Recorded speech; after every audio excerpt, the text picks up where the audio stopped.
5,445 व्याख्याता के 20,951, वरिष्ठ अध्यापक के 34,332 तथा अध्यापक लेवल सेकंड के 8,743, अध्यापक लेवल प्रथम के 7,706 अर्थात कुल मिलाकर 86,369 से अधिक शिक्षक पद खाली हैं, जबकि भर्ती प्रक्रिया मात्र 17,075 पदों की बताई गई है। तो मंत्री जी यह स्पष्ट करें कि शेष लगभग 70,000 के आसपास रिक्त पदों को भरने के लिए सरकार की क्या ठोस योजना है? क्या इनके लिए कोई निश्चित समय सीमा तय की गई है या सरकार ने इन पदों को लंबे समय तक खाली रखने का निर्णय लिया गया है? माननीय मंत्री जी। माननीय अध्यक्ष महोदय, मैं आपको ये माध्यम से माननीय सदस्य को जानकारी देना चाहता हूं कि गत सरकार ने 6,264 प्राथमिक, उच्च प्राथमिक और माध्यमिक विद्यालयों को और उच्च माध्यमिक विद्यालयों को क्रमोन्नत किया, लेकिन एक भी पद सृजित नहीं किया। और इसी प्रकार से जो अंग्रेजी विद्यालय, जिनको महात्मा गांधी विद्यालय कहते हैं, उनमें भी उनको भी क्रमोन्नत किया, एक भी पद सृजित नहीं किया। यानी लगभग 50,000 पद ऐसे हैं जो सृजित नहीं किए। यदि एक विद्यार्थी को, एक अध्यापक के 30 बच्चे भी जिम्मे मानते हैं, तो इन्होंने काफ़ी हजारों लाखों बच्चों का भविष्य अंधकार में किया। यानी वो कक्षा में तो बिठा दिए, लेकिन उनको पढ़ाने वाला कोई नहीं था। ये कांग्रेस ने जबरदस्त अत्याचार और बच्चों के साथ किया है, उसके कारण से उनकी शिक्षा अंधकार में हो गई है। अब माननीय अध्यक्ष महोदय, हाँ मैं बता रहा हूँ। अरे आपको किसने कहा? मैं उधर जा रहा हूँ, आपको क्यों ना बैठो, बैठिए। किसने कहा खड़े होने के लिए? आपको प्रश्नकाल का अभी नियम नहीं पता। जिसका प्रश्न है उसको 2 पूरक प्रश्न पूछेंगे, उसका होगा तो इधर विपक्ष के नेता को अनुमति है। आपको खड़े होने की अनुमति नहीं है, ये आपका काम नहीं है। आपका प्रश्न हो तो आप पूछना। माननीय अध्यक्ष महोदय, हमने भर्ती वर्ष 2024 में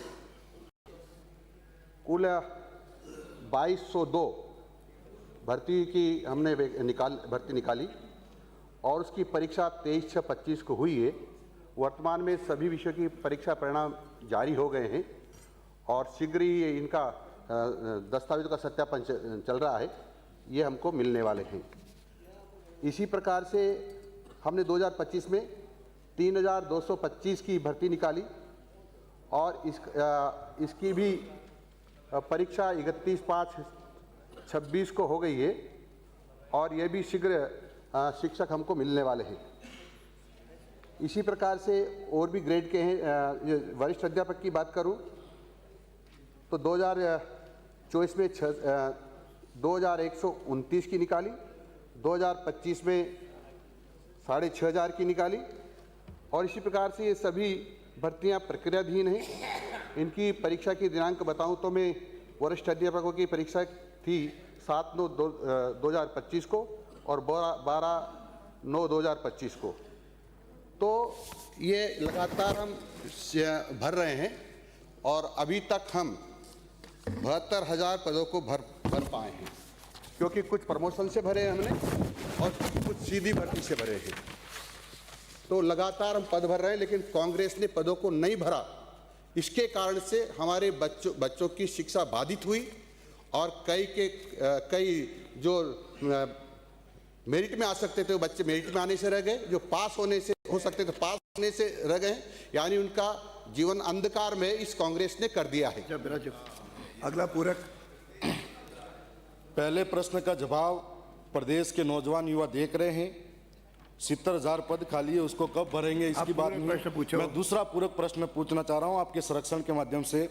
मंत्री जी के उत्तरानुसार बेसिक कंप्यूटर अनुदेशक एवं वरिष्ठ कंप्यूटर अनुदेशक के लगभग 2300 पदों पर भर्ती प्रक्रियाधीन है, जबकि पीटीआई सहित कंप्यूटर अनुदेशक के 692 पद तथा वर्ष 2022-23 में अब तक विभिन्न विभागों की भर्ती में अनुसूचित क्षेत्र के अनेक पद परीक्षा में 40% न्यूनतम उत्तीर्णांक बाध्यता के कारण रिक्त या बैकलॉग रह गए हैं।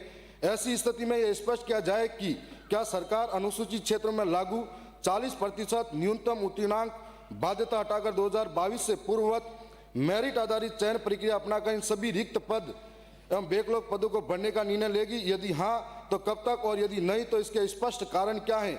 जबकि इस बाध्यता के कारण कई भर्ती में, सर एक सेकंड, इतना लंबा कई भर्ती में विशेषकर आप पढ़ के पूरक प्रश्न पूछोगे, इतना भाषण थोड़ी है, प्रश्न पूछो पूरक 2 लाइन में। वो बता रहा हूँ, इसमें द्वितीय श्रेणी गणित विज्ञान में एक भी एसटी अभ्यर्थी का चयन नहीं हो पाया है। क्या सरकार यह मानेगी कि इससे एसटी प्रतिनिधित्व समाप्त होने जैसी स्थिति आएगी? 40% बाध्यता अंक हटाने का विचार रखती है रहने? मंत्री नियमानुसार सभी पदों को भरेंगे और शीघ्र अतिशीघ्र भरेंगे। ठीक। अगला प्रश्न श्रीचंद कृपलानी, 1 सेकंड। हटाने का विचार रखते हैं या नहीं रखते हैं, इसका जवाब नहीं आया सर। आपका संरक्षण संघ, अरे प्रश्न का उत्तर आ गया, ये जल्दी बनेंगे। नहीं है, बेरोजगारों से जुड़ा हुआ मामला आपके माध्यम से अध्यक्ष महोदय, मेरा अब विपक्ष के नेता की जगह इनको भी आज का दिया है। मेरा आपके माध्यम से मंत्री महोदय से मैं ये जानना चाहता हूं कि मेरी सभी पे भाजपा ने अपने संकल्प पत्र में क्या ये वादा किया था कि हम 1 वर्ष में शिक्षा विभाग की सभी रिक्तियों को भरेंगे? क्या आपने वादा किया था? एक बार, यदि हाँ तो ये वादा आप कब तक पूरा करेंगे? और दूसरा मेरा सवाल आपसे ये है, शिक्षा विभाग में एसटी एससी का जो बैकलॉग पड़ा हुआ बहुत भारी, आप इसको भरने का इरादा रखते हैं? हाँ या ना में जवाब दो आप। माननीय अध्यक्ष महोदय, भारतीय जनता पार्टी की सरकार हमेशा अनुसूचित जाति, जनजाति, अन्य पिछड़ा वर्ग, इन सब के हितार्थ लगातार काम करती रहती है और हम इनकी समय समय पर गणना करके उनको भरते रहते हैं।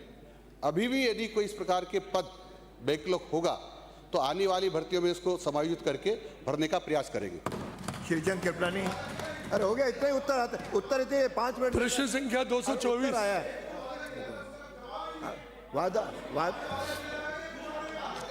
अरे वो तो आप ब्राजो। मैं निवेदन कर रहा हूं कि माननीय मुख्यमंत्री जी ने 5 साल में 4 लाख सरकारी नौकरियां देने की बात कही है, उसको हम चरणबद्ध तरीके से कर रहे हैं और मेरा मानना है कि उसमें से लगभग 2.25 लाख के आसपास सरकारी शिक्षक और अन्य कर्मचारी हमको मिलने वाले हैं। तो उसको आने के बाद कोई भी पद सामान्यतया खाली नहीं रहेगा, इनकी तरह खाली पद नहीं रखेंगे।